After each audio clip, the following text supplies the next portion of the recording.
We're live. Okay, I call the Audit Committee of March 16th, 2026 to order at 8:01 a.m.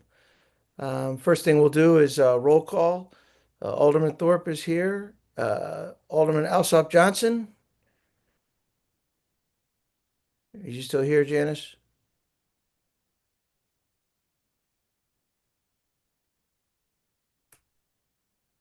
Alderman Huntley.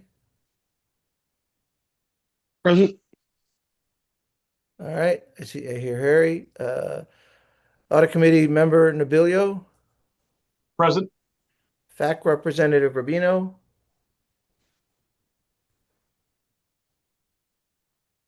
Was that your hand? Is that Oh, yeah, here. There we go. All right. All right, Janice, do we have you back?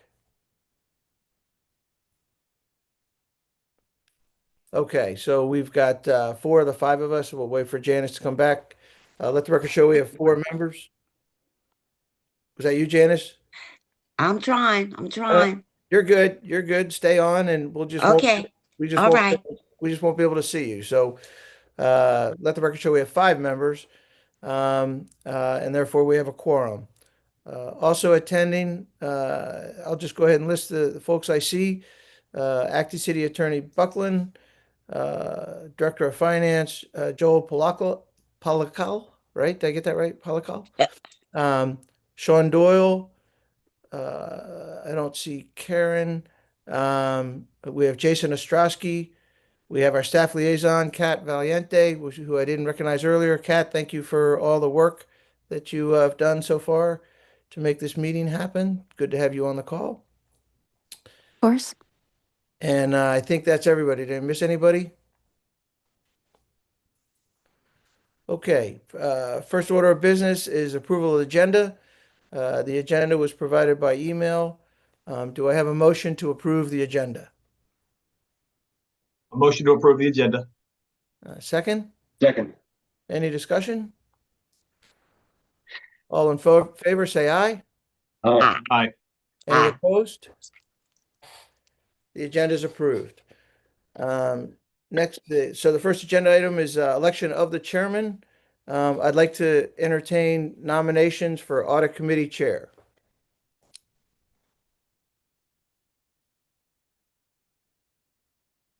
I motion to move for Frank Thorpe to be Audit Committee Chair.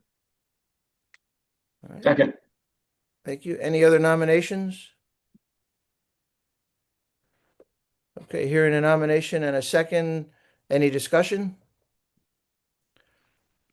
All in favor, say aye. Aye. Aye. Any opposed? The ayes have it. Thank you very much. I appreciate that. Next item is approval of the July 21st, 2025 meeting minutes. Having checked with the Office of Law, we do not have a quorum of the members of last year's Audit Committee, so we will not vote to approve the minutes. But we will ask Kat if you could include a link to the minutes um, a link to those minutes in the minutes to this meeting.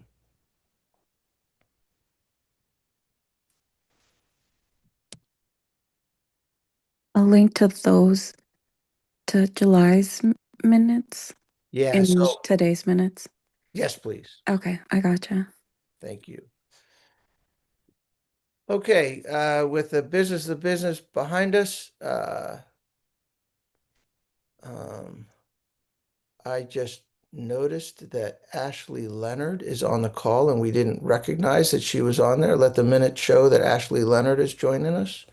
Which is important because I've kept referring to her as the expert in guiding us through the meeting.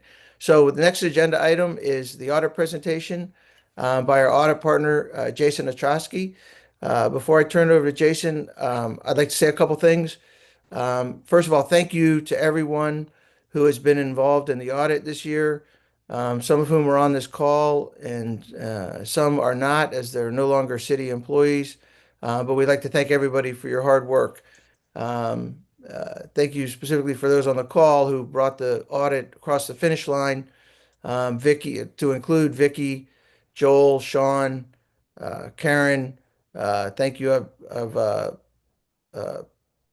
Can't express enough the appreciation to bring that tremendous document together. As this is a new team in every sense of the word, in other words, we have new staff members working the audit, 3 of 5 new audit committee members, and 5 of new city council members. It's been really important as we move forward here. And it's also worth pointing out because it's taken a while for us to get organized. Here we are in our first meeting in March. I'll take the hit on that. It's been a little bit of growing pains, and the timing's perfect to complete the audit. Again, I apologize for sending the audit out last week and asking everybody to take a look at it. I am pleased that it's complete. Our audit partners here today, Jason, to brief the audit, and together with our finance staff to respond to any questions that we have on the audit, with the idea that our goal, if we are in a position to, is to approve the audit today, and then present it to the city council to accept the audit. So with that, unless there are any questions, I will turn Yeah, it over. I'm sorry. I did have a question, Alderman Thorpe. Yeah, On the agenda, I think now is when we need a motion so I can start calling you Chairman Thorpe, right? Before the audit presentation? I think you might have been offline for a second. We called for that and Anthony nominated and we Ah, voted. wonderful. Sorry. Every time I try to put Zoom in the background, it closes. So good. Glad we're done. Yep. Thank you though, Harry. I appreciate that.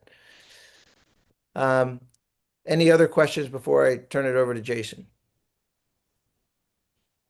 Okay, hearing no more questions, turn it over to no concerns, turn it over to Jason. Jason, over to you. All right, thank you, Mr. Chair, members of the committee. Am I able to share my screen? I have the PowerPoint, assuming also got distributed. Yes, sir. You should be able to share your screen. We'll do that. And Jason, the PowerPoint was shared, so Perfect. All right, yeah, again, thank you, Mr. Chair. My name is Jason Ostrowski, Managing Director with UHY, and here today, as Mr. Chair mentioned, to present the results of the fiscal year 2025 financial statement audit. As the chair mentioned, certainly appreciate everything. We're probably a little bit behind where we wanted to be to start, and have been working really closely with the chair and management, and really coming up with a plan, especially as we go into next year, trying to get us on track for the December 31st deadline.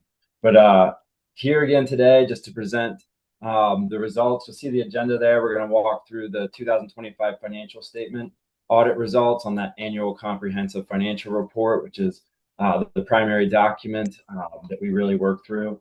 The second is going to be talking about the single audit reports, and we'll get into some details on those.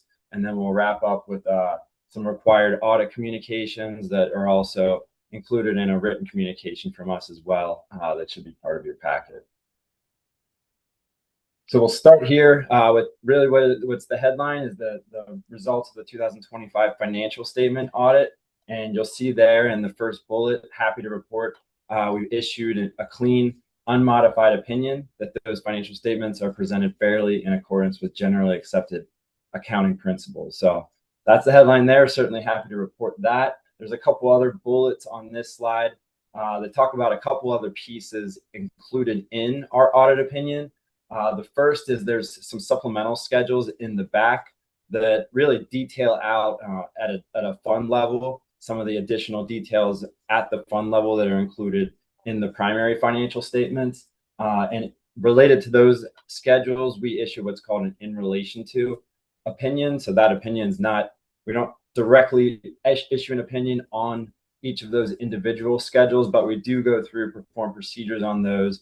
And then it's a clean in relation to opinion. That's in relation to the financial statements as a whole. So again, a clean opinion on those supplemental schedules. And then the third bullet talks about the required supplementary information, which includes management's discussion and analysis. So in the front of the financial section of that annual comprehensive financial report is a management's discussion and analysis that goes through a detailed discussion of the results of the 2025 financial statements.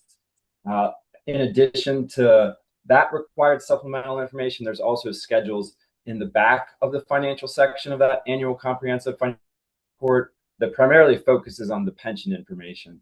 And it gives 10-year schedules of your net pension liability, your net OPEB liabilities, your required contributions related to those.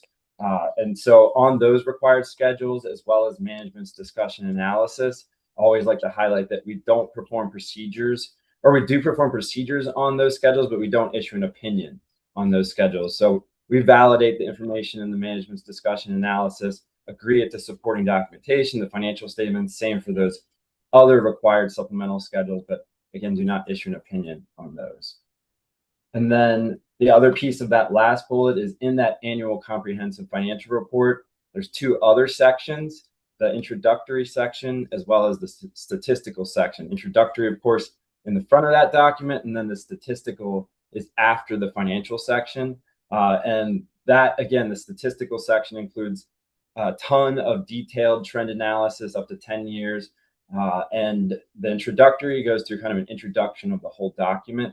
All of that annual comprehensive financial report is prepared under the Government Finance Officers Association checklist, and the city has submitted it for the award and received the award each year for the last many, many years. And so all of that is included as part of that requirement. And again, similar to the required supplemental information, that introductory and statistical section don't issue an opinion on those. But again, we work with management. We also go through the Government Finance Officers Association checklist to make sure all the required elements are included, as well as that information materially agrees to the financial section. And so I'll stop there. That kind of covers our audit report and the opinion. Again, the headline is the first bullet, the clean, unmodified opinion on the financial statements. And I'll pause there just in case there's any questions on the audit report or the financial statements in general. Any questions from anybody?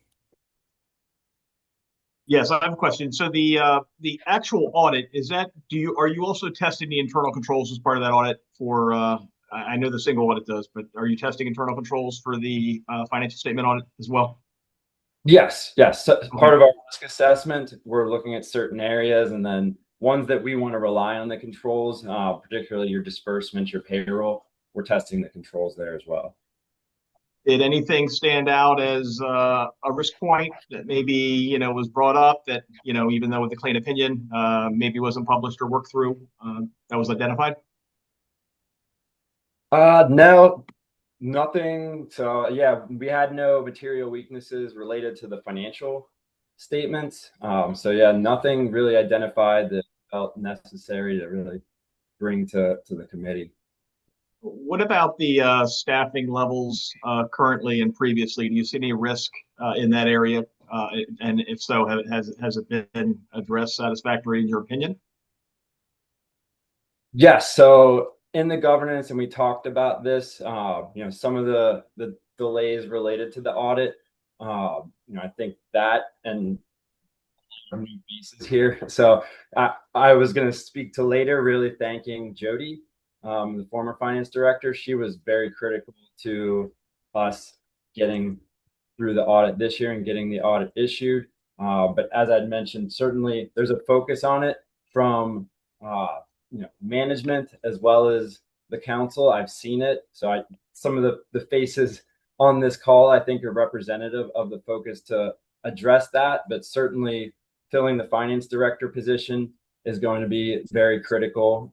And continuing, I think, to kind of fill out the finance staff as well. So even once that finance director, and then Karen's on board now as the deputy finance director, and then kind of really looking at the team, because we've had those positions filled during the audit process before, and I think still was an area where particularly during the year end, which I see it as a challenge in a lot of governments, where operationally they're, paying the bills, doing the day-to-day procedures. And then when you get to year end, there's a lot of one-time procedures and closing requirements and journal entries and a lot of requirements around GASB and the GASB reporting that has really been another part of kind of the log jam that we've run into at year end, is just getting all of that in addition to the day-to-day taken care of, and being able to then get to us as the auditors that kind of final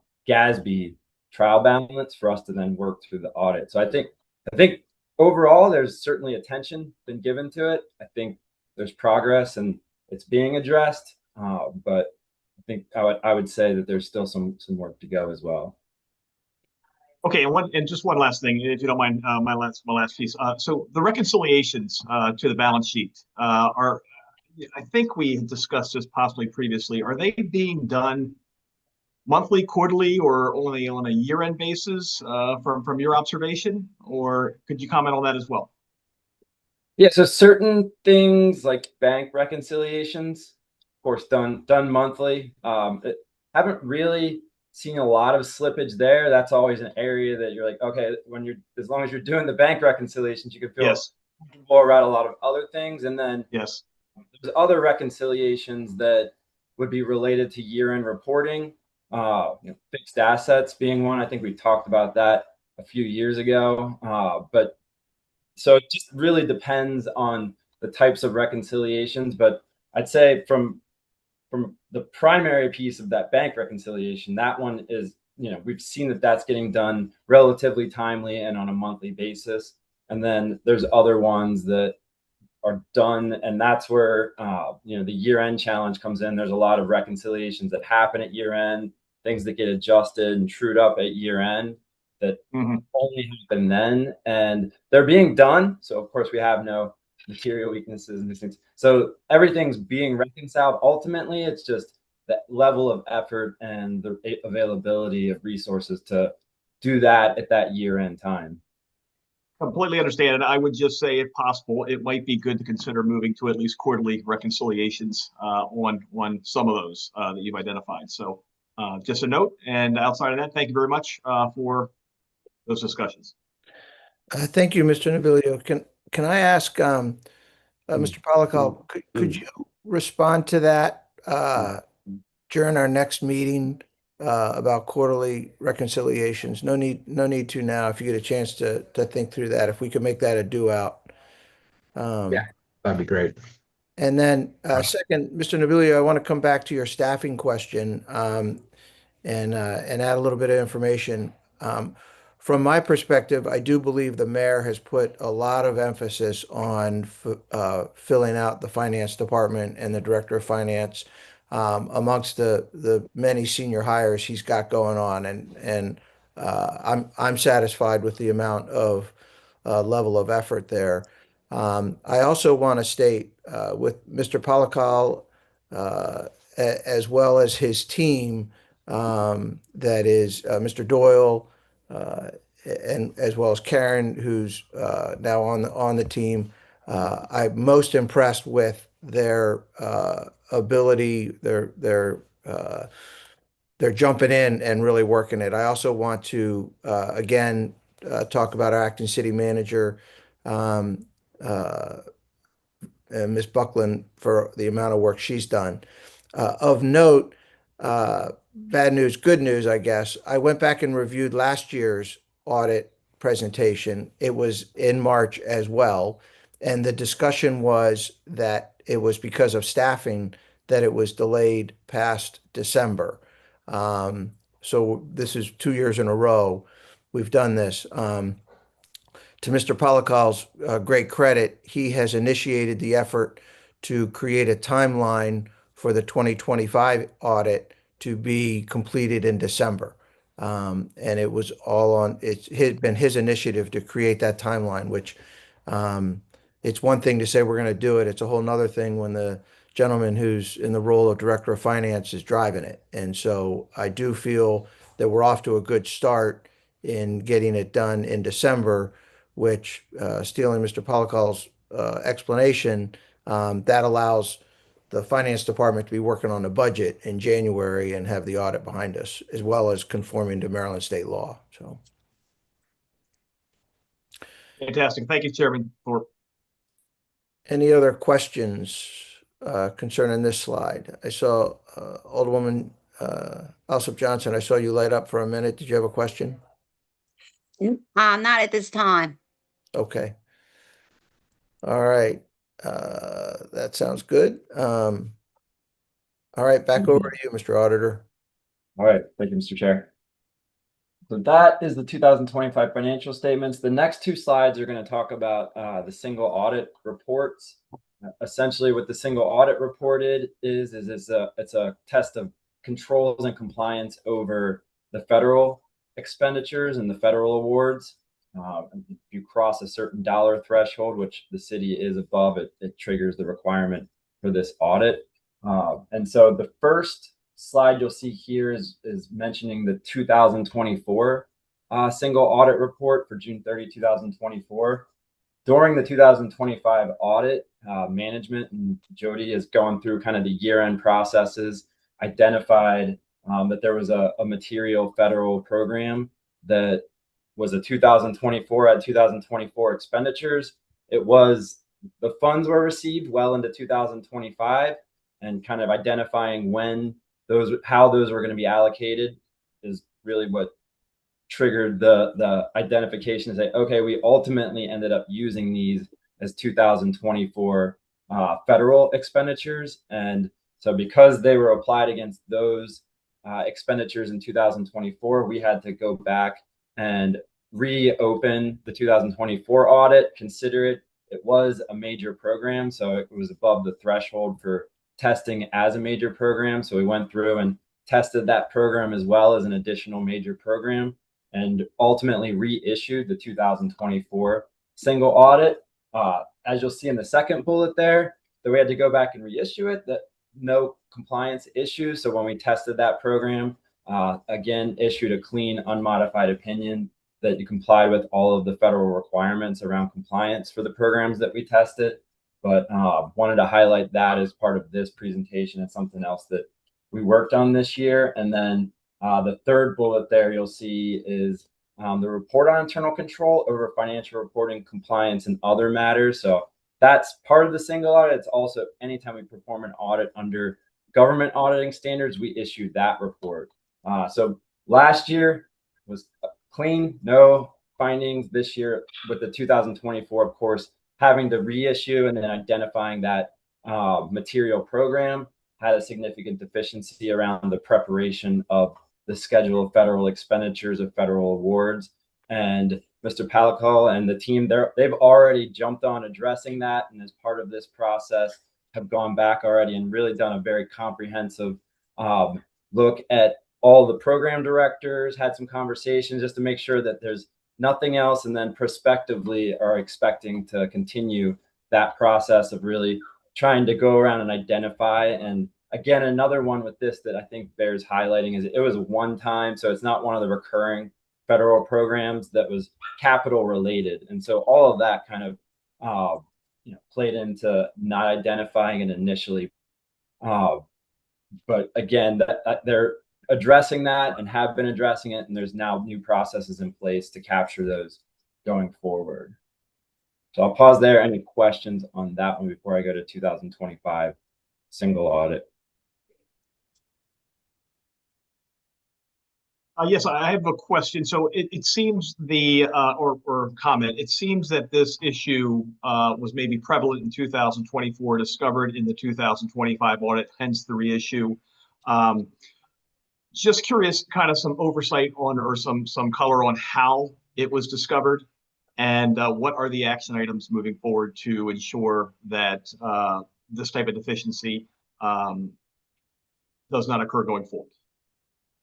Certainly. Yeah. So in the process of closing out 25 and preparing the 2025 schedule of federal expenditures, this was identified as a federal grant. And in the process of preparing those, it was, oh, wait, these are related to expenditures that were from 2024. And so kind of in the close process in 25, that's when it was identified. it was quickly brought to our attention. We had discussions around, okay, what do we do? How do we address this? And the resolution on that was reissuing and going back to the 2024 for those related expenditures. And then what was your other? So yes, internally there was a breakdown of some sorts, right? That this was excluded. So I'm just curious internally, from a city perspective and a finance perspective, accounting perspective, what additional steps and action items are being taken to prevent this from happening in the future? That's all. A lesson learned, right? These things happen, and so the best thing to do is mitigate them going forward. I have an action plan in place. So just high level, I'd like to for the committee notes, if we could address that as well, that would be great. Sure, Mr. Palick, I could take it, or I could speak to what you kind of put in place and how you're addressing it. But if you want to, Mr. Ostrowski, if you can take it first, that'd be great. If we need additional clarity, we can go from there. sure. Yeah. So primarily, it's a completeness check. So it's all right. Where are grant awards and grant revenues that we've received that should be federal? And so in kind of preparing that, there's ways that those are coded. And I think really it's going out and identifying all of those and having discussions and having communications with the project managers and understanding from a finance perspective what the source of those awards are. So that's what's happened. That's the control that now has been put in place and expanded. It was happening, but not as expansively enough. And because this was a one-off, and that's where those discussions weren't happening, it wasn't identified initially. And so that, I would say, is the fix, is broader, robust discussions with the project managers, and particularly as we talk about the quarterly and annual and those reconciliations and the checklist of processes at year end, just kind of incorporating a more robust one at year end as part of that process as well. Okay, thank you. Mr. Huntley, I see your hand up. Let me just address one thing. Mr.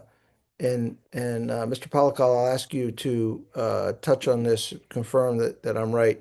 Mr. Nobilio, when this came up, I commended Mr. Polakal for identifying it, and he was quick to point out that Jody actually had pointed it out. So one data point for you is that the internal staff, former director, actually did identify this. Do I have that right, Mr. Polakal? Yes, that's correct. Okay. Great news. Great news. Yes, thank you. Alderman Huntley. Thanks. So this seems like something we shouldn't make into a bigger deal than it is. Sounds like our processes are working and we can get it addressed. But just for my oversight role, what federal funds are we talking about here? What were they doing? Is it money to rebuild a pier? Is it money for city dock? Is it money for the BGE? It was city relief, dock, whatever. Okay. And so Gotcha. there was a lot of expenditures related to that and different funding streams and mechanisms. And this was one of them. And as I mentioned, the timing as well played into when it was drawn and received was after last year's report, and through the process of identifying how those 24 expenditures were going to be funded, ultimately came back to this as being part of that solution. And that's when, that was kind of identified, and that's part of it. But yeah, it was related to city dock. And then I'm extra glad that you guys and our staff are making sure we got it right. Thank you. Yeah, Alderman Huntley and Mr. Ostrowski, I think the key point, and Alderman Huntley touched on it, that this isn't major. This was not a monetary shortfall. This was a documentation shortfall. And so I think that's significant, Alderman Huntley, to your point about how important is this for us to continue to drill down on. Right. So we'll move on to 2025. So of course, as part of our 2025 audit, we're also performing a single audit over the federal expenditures. And again, happy to report clean, unmodified opinion on the major programs that we tested in 2025 related to the compliance requirements under that uniform guidance. And under the report on internal controls over financial reporting compliance and other matters, no material weaknesses, but we did have the significant deficiency. And again, that's primarily because the 2024 was identified during the 2025 process. So the 2025 schedule of expenditures of federal awards was complete. We had no issues on the information presented therein, but had to report that as part of the 2025 because of the timing of when it was identified. But really, that's related back to the 2024. And then the second significant deficiency that we had was really related to a compliance requirement. As you'll see there, the review was performed. So when you hire any vendor for expenditures of federal awards, you're required to perform a check to see if they're suspended or debarred under the federal government. The check was performed, but as auditors, we have to see the documentation of that. And so we inquired, we validated that the checks were performed, but there wasn't the documentation kept in the file for that grant. And so really that is related specifically to that, and the documentation. Already processes have been put in place to make sure that those are being printed out and added to the files and to document that those checks are being performed. But again, the reviews were done on the suspension and debarment through the procurement process, but it really just was related to maintaining that documentation that the check was done. And just to put a fine point on it, when you say the reviews were done and it came back that they were fine, right? They weren't debarred. Yes. And so again, that's a great point. And so none of your vendors were suspended and debarred that received federal expenditures or federal money. So yeah, there weren't any suspended and debarred. It was more of just the process and the documentation related thereto.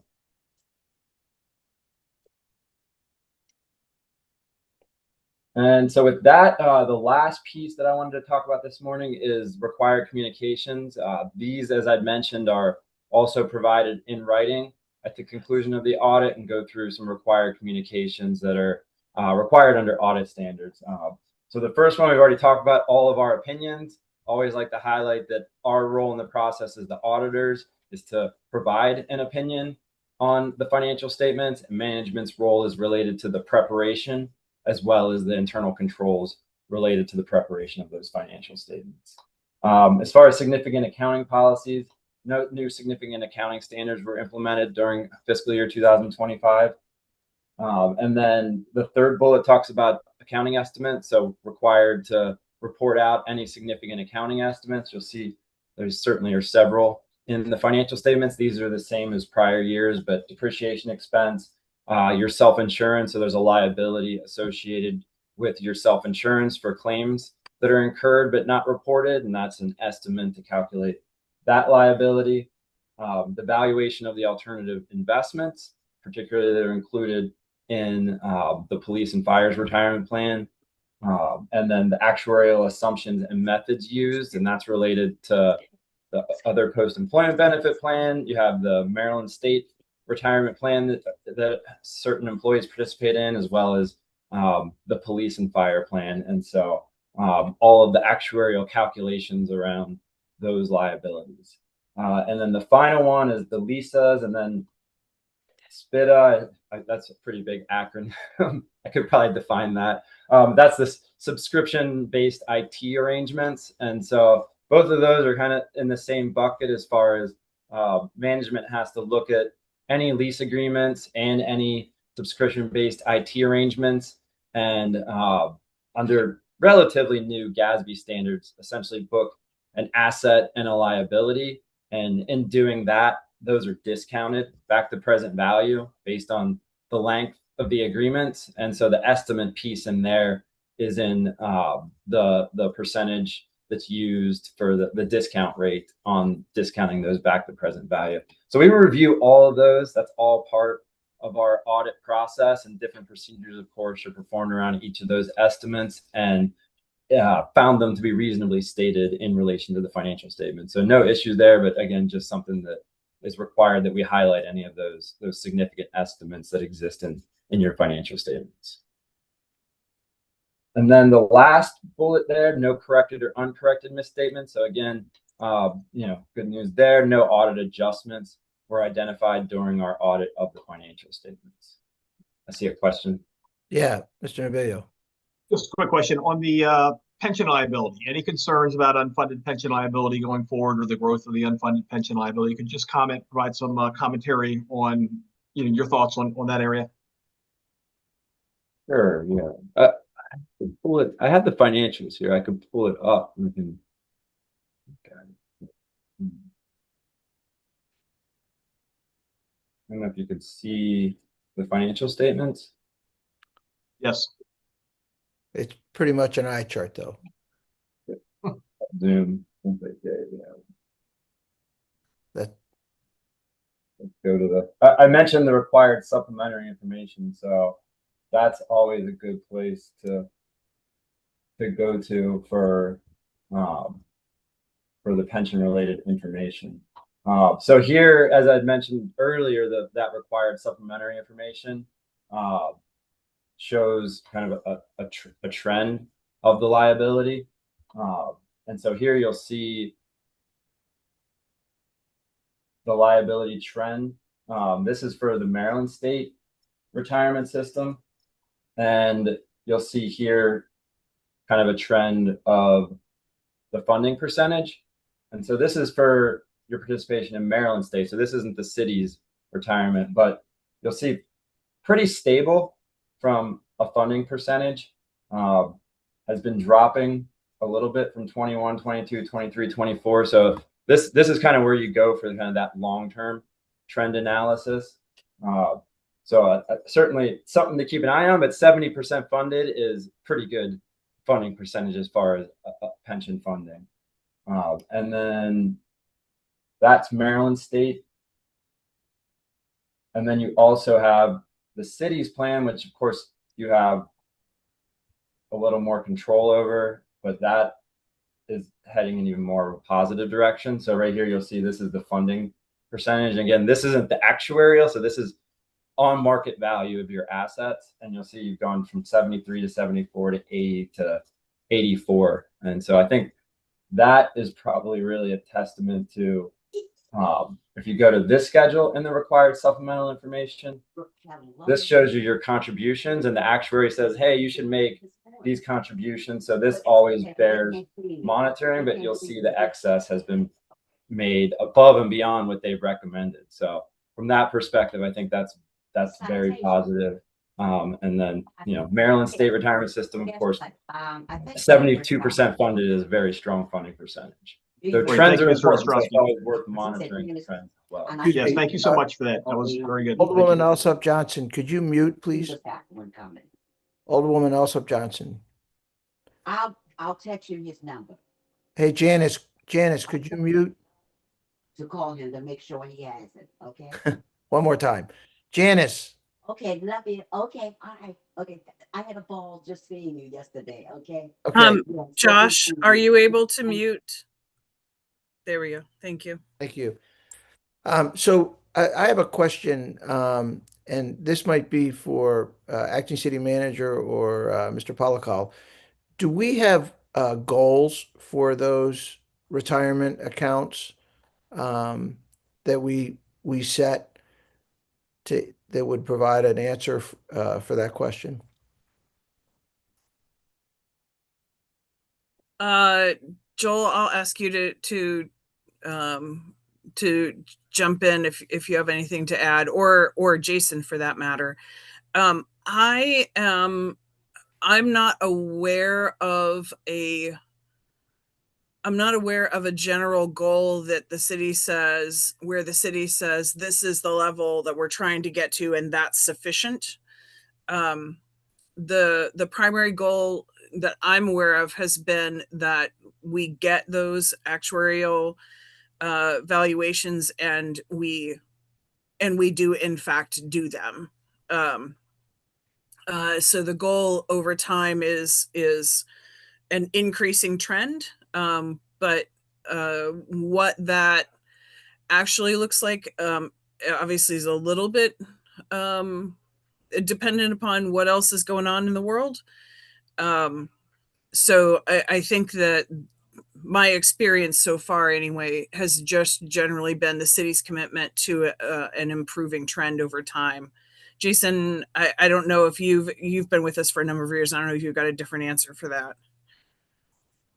Yeah, as far as city goals, I'm not aware, but as far as a general overarching premise around just pension and pension funding, certainly one of the primary objectives is you have a funding policy and then you meet that funding policy. And that's that annual required contribution. The actuaries calculate, they say, hey, based on all of your assumptions and the trends, this is the dollar amount, and based on your plan structure. And if you make this, you're going to fund the plan.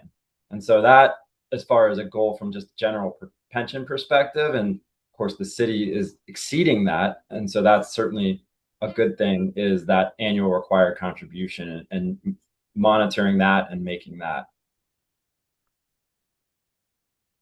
I can chime in and basically be the third voice to say that when we discussed this with the budget last year, that it was definitely a directional goal rather than a location goal. It was, let's make sure we're making this better, rather than a very specific, by year X we will be at percentage Y.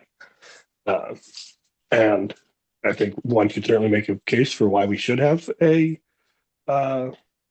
what I just called a locational goal, but I also think it's we got to remember how far we've come from a time in, just 8 years ago when the direction was getting worse. Yeah, great discussion. And as we move forward, it sounds to me like what Ms. Buckland pointed out is exactly right. I would agree with Alderman Huntley. And that's a perfect kind of measure that I think we should have for the finance department. So that the answer to this question is we set a goal and we met it or we didn't meet it. And that way we actually go to the effort of having these discussions on that kind of goal and set the right goal, which would really make our discussions more efficient. Great. Any other questions on this slide? Okay, I have one, and I think this question is also to Mr. Ostrowski and Mr. Polakal and Ms. Buckland on these managing judgments and accounting estimates. Either from your experience at with the city of Annapolis or your experience as an auditor, are there any of these five that provide us that are providing risk that we should, as an audit committee, look into and confirm that it's acceptable risk? Ms. Buckland, did you want to start with that one, or would you like us to start? So I guess I'll speak to one of the five, and I'll have you guys speak to the other one. The one that I'll speak to is the self-insurance liability. The self-insurance liability comes from a number of different places. I think in general, my general observation is that the city tries to keep pretty close track of the sources of liability. So, let's make sure we keep track of workers' compensation and slip, trip, and fall and litigation liability and the rest of that. I think how those things get valued is for some of those things, it's a little bit of a moving target. I know that that's something that I know it's something that we pay close attention to, and so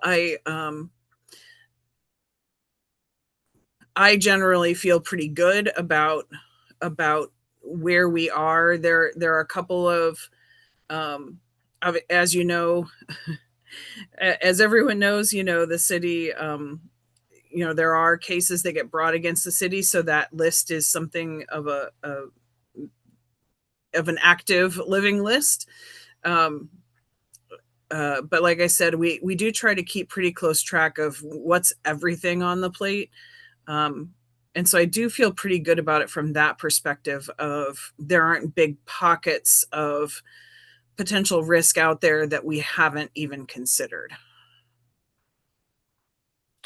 Thank you. Yeah, and so just continuing on there, and thank you, City Manager Buckland, for taking that one. In terms of depreciation expense, and of course, Mr. Ostrowski, if you have any views on these, let me know. I think risk on that one's particularly low. It's just our assessment and judgment of what useful lives are, and then how we apply that, and where we can make our judgment on that.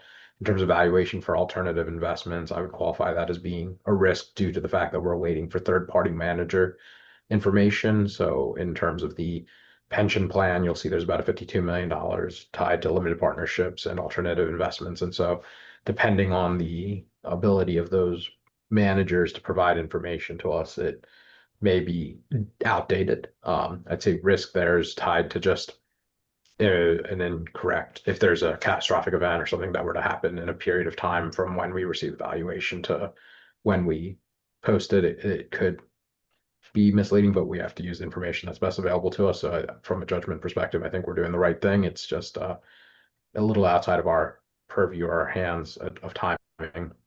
From actuarial assumptions, I think we touched on that for the pension, and then for leases and S-beta, those are more around accounting, like structure and guidance, and then obviously over the risk there would be over, I guess, committing the city to leases that maybe cash flow wouldn't support on an ongoing concern basis, but that's low risk. And so I'll pass that to Mr. Ostrowski to correct anything I said wrong.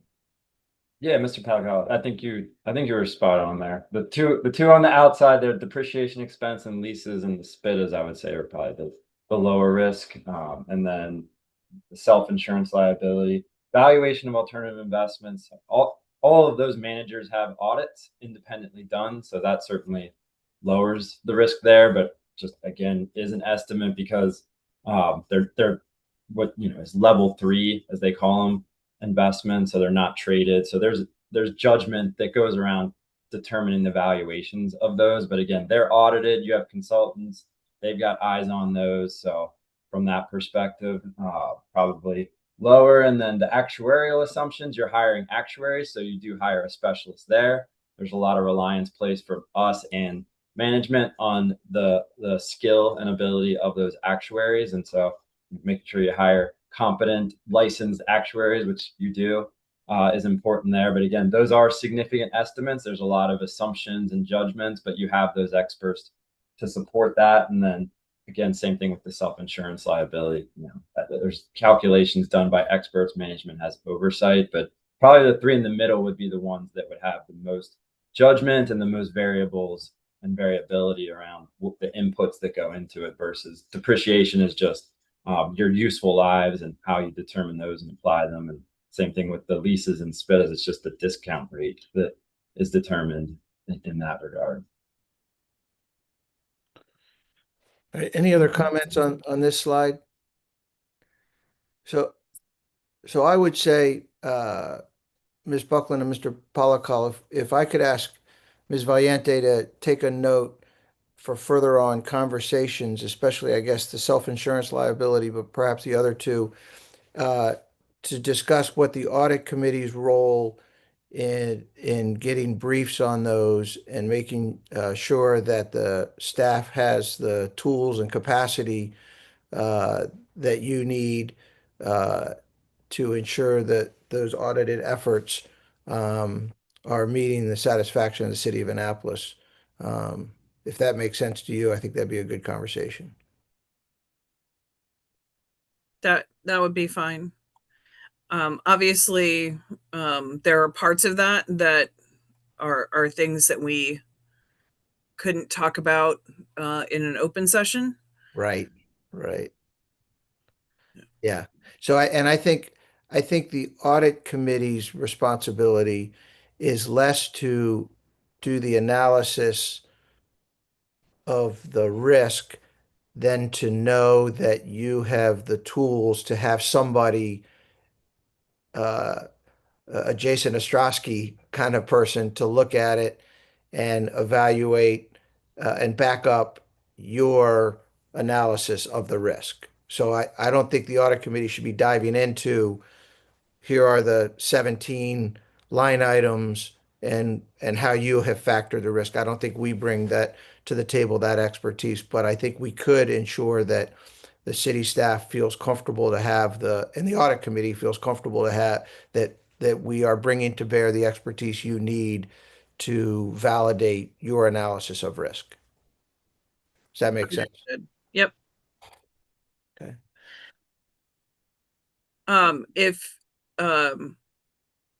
If you want me to, the other piece I didn't really talk about on the self-insurance side is, as self-insured, we have the health insurance and stuff as well. And we do utilize outside experts in determining what those liabilities look like and how that stuff gets funded. That stuff is quite closely managed and does utilize outside experts. So, and of course, that's the biggest part of the self-insurance day in and day out movement. So, all right, thank you, Ms. Buckler. One other thing that, and Ms. Leonard, I think, is on the call. One other thing the mayor and I have spoken about is the risk of lawsuits, that our liability for lawsuits, and ensuring that the risk is looked at and make sure that, again, you have the tools to be certain about the level of risk. So, okay, Alderman Huntley, I think your hand's up.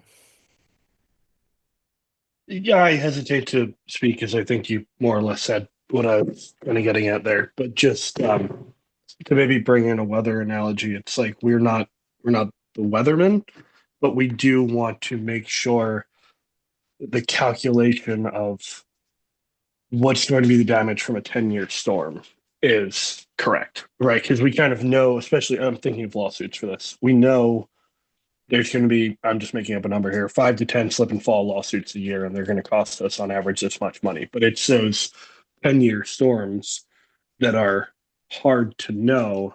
And I think maybe part of our role is making sure that we're not forecasting, is this a 4-foot tide or is this a 6-foot tide? But we are making sure that the process to determine whether a storm is really a 10-year storm or is a 100-year storm or is a 5-year storm is correct in terms of lawsuits. Yeah, exactly. That's where my head is, and I think I'm seeing the acting city manager's head nod as well. So, yeah. Okay, any other questions on this slide? Okay, Mr. Ostrowski, anything else? Oh, I got one more, but this is the easy one. Yeah. Thank you to management. Yeah, the first point there, everybody was cooperative. I certainly from the beginning appreciate Nikki and especially Jody staying on. Thank you to her for that. She did a lot of the closeout before the current team came in to get us very, very close to the finish line. And then, as is mentioned earlier, thanks to Mr. Palikal, Mr. Doyle, and Karen for coming in, getting us the last couple feet over the line. So thank you to everybody. Nothing from that perspective to criticize, of course, and certainly appreciate all of the help from all of the various team members at the city. And then the next one, no disagreements, of course, kind of goes with that with management. There were no management didn't consult with any of their accountants throughout the process. So always highlight that. And then there were no major issues discussed prior to our retention on the audit this year. And then the final piece is just to highlight that we were given representations from management at the conclusion of the audit. Those are required under audit standards, just goes through various representations around the accuracy of the financial statements, that they're not aware of any misstatements, that they provided us all of the required information. So we received those representations at the conclusion of our audit, and then issued the report pretty much right after that. And so that really concludes my presentation. Again, appreciate everybody, and looking forward to getting started next year's here in short order. So thank you to everybody at the city and on the team there. So, Mr. Ostrowski, I would like to shine a mirror on that comment. Thank you. From my observation, you have been wonderful to work with. And I would turn it over to the acting city manager and the finance director. Any comments as we close out? Yeah, I'll jump in, and you stole my spotlight there, Alderman Thorpe, but Sorry. I did really want to just echo the same sentiments back to Mr. Ostrowski and UHY for all of their efforts. Managing through periods of transition can be challenging, and the support we felt from UHY and the city and then their partnership was exceptionally well felt. And just want to tip my hat to Mr. Ostrowski for all his efforts and allowing us to work with him and move through that. So, thank you very much, and really glad to achieve this outcome and gotten here to this point.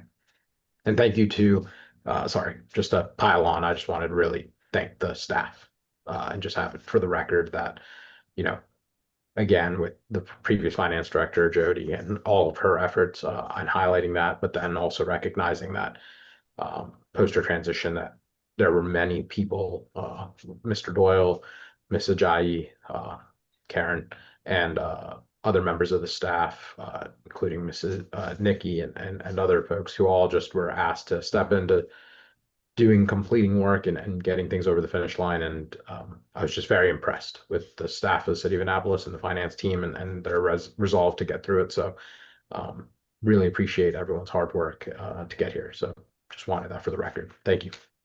Wow, those are pretty powerful words, Mr. Polakal. Thank you.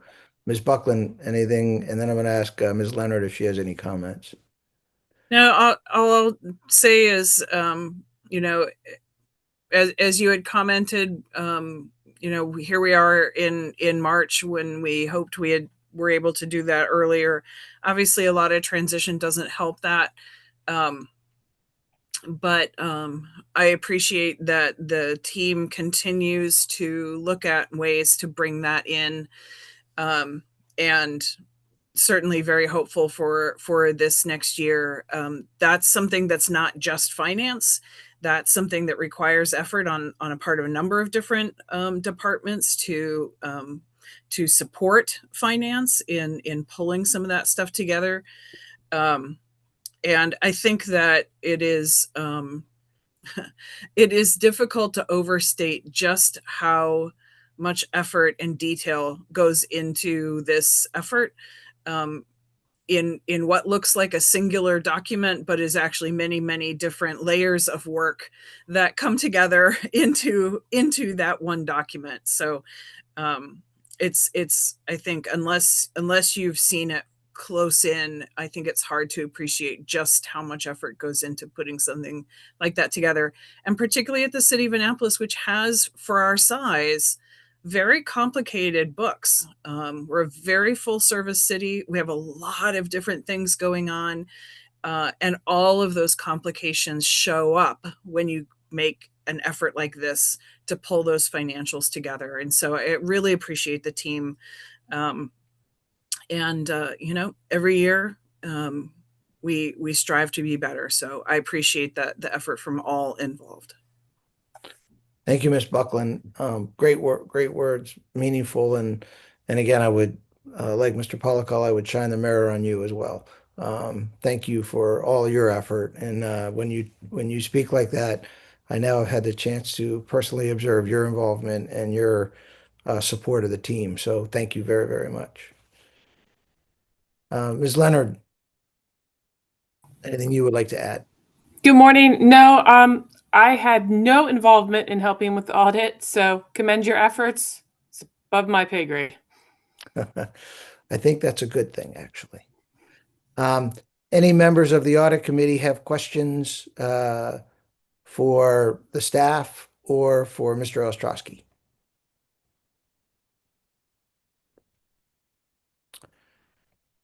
Okay, hearing no more questions, do I hear a motion for the audit committee to approve the 2025 audit? So moved. Motion. Do I hear? Second. Okay, any discussion? All in favor, please say aye. Aye. Aye. Any opposed? Okay, the ayes have it. The audit is approved and will be submitted to the city council to accept. Mr. Ostrowski, I'd like to thank you one more time. We'll thank the staff continually throughout the year. And I look forward to working with you and building the calendar and repeat this meeting in December. Thank you. All right. Thank you, Mr. Chair. Appreciate everything. So we are going to continue with our agenda, Mr. Ostrowski. You are free to stay on the call if you would like. If you would rather go prepare for the storm, feel free. Yeah, I got the email last night. My kid's school's half day. I was like, sure. Thought we were... So appreciate that. I'm gonna drop off. I have another meeting to get to, but thank you to everybody.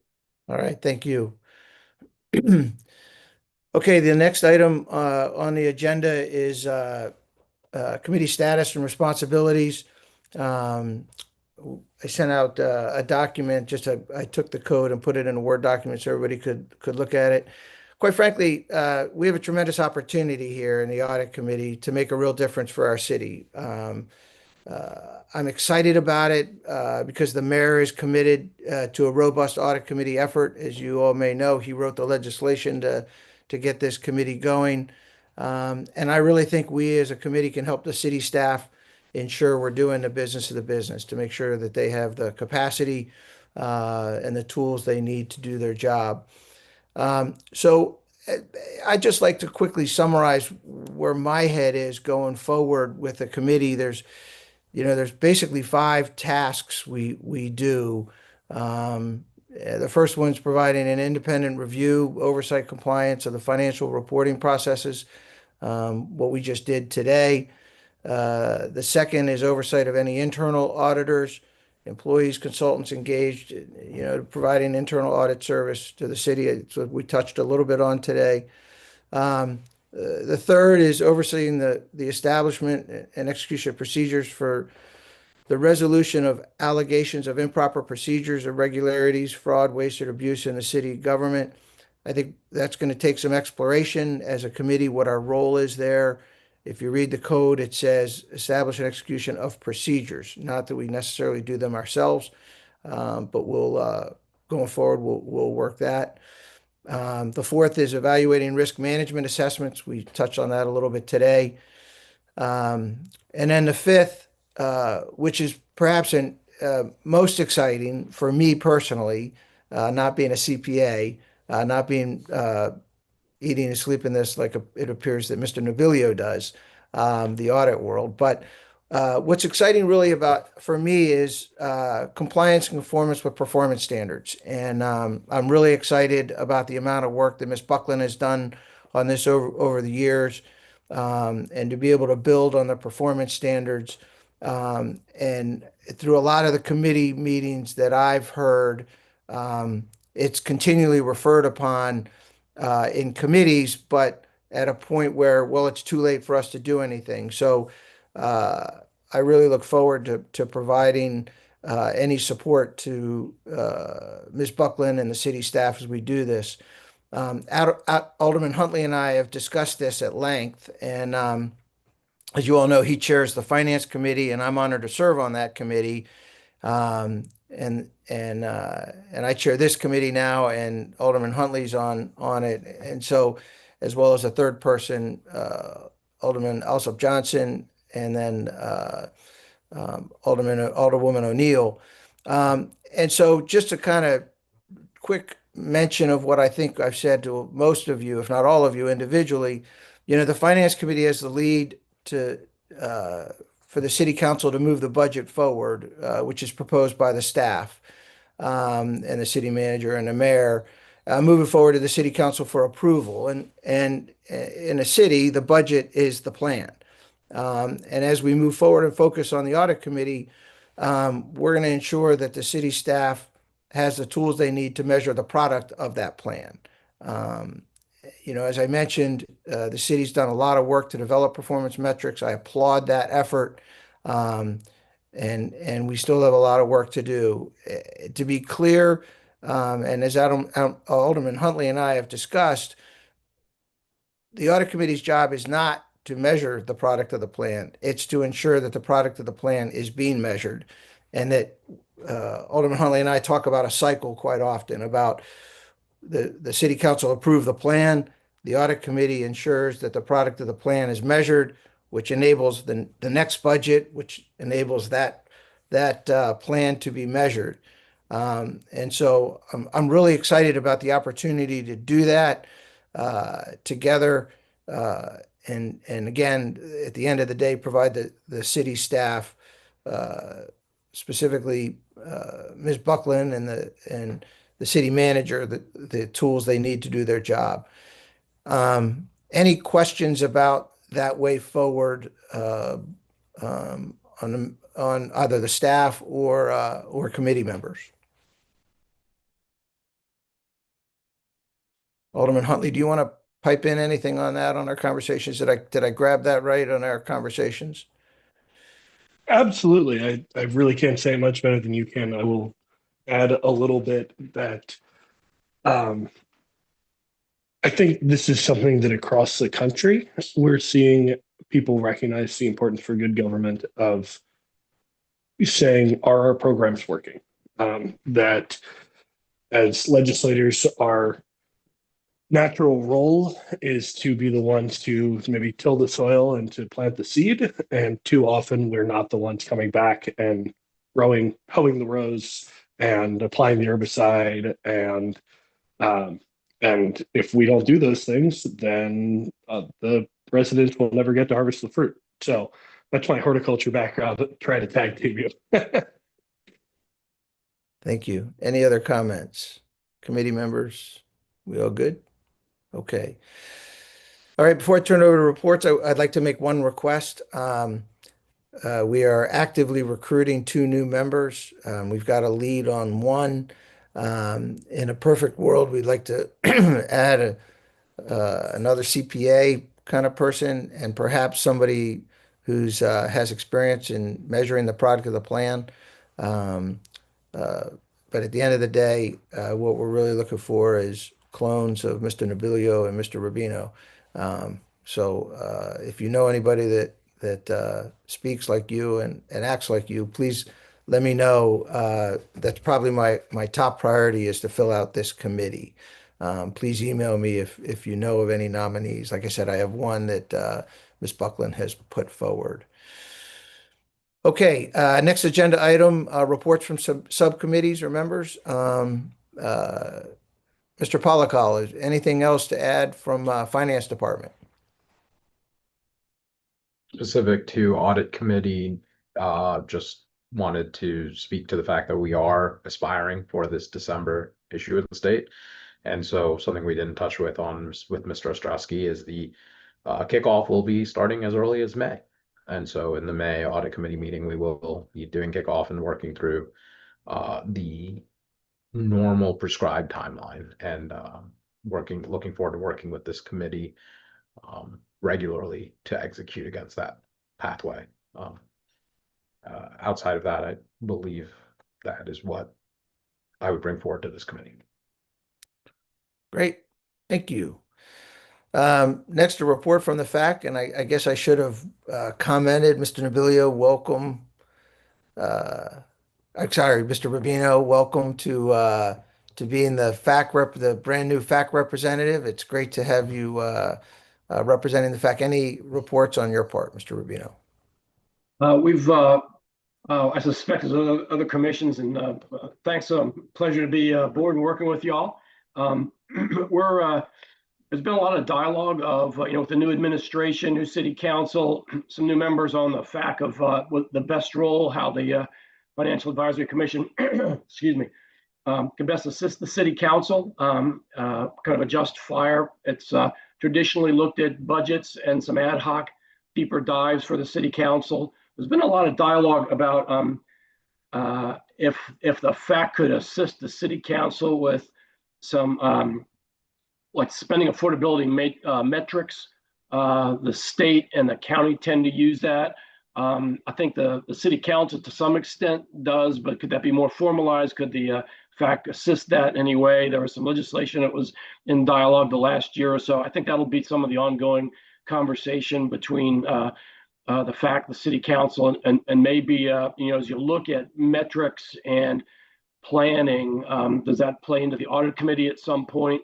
I suspect it could be, but a lot of the spending affordability, some of that's art and science because you're forecasting economy, looking at the cash flows of debt service and things like that, and how that will be impacted by potential future economy, kind of a risk assessment looking forward. So it's kind of interesting dialogue. I think that'll be ongoing for the foreseeable future. Okay, thank you, Mr. Rubino. Sir. Before I get a motion to adjourn, any comments from anywhere on the floor? Okay, hearing none, the next meeting is Monday, April 20th at 8 a.m. via Zoom. And do I hear a motion to adjourn? Motion to adjourn. Do I hear a second? Second. All in favor? Aye. Aye. Aye. Any opposed? Okay, the meeting is adjourned at 9:13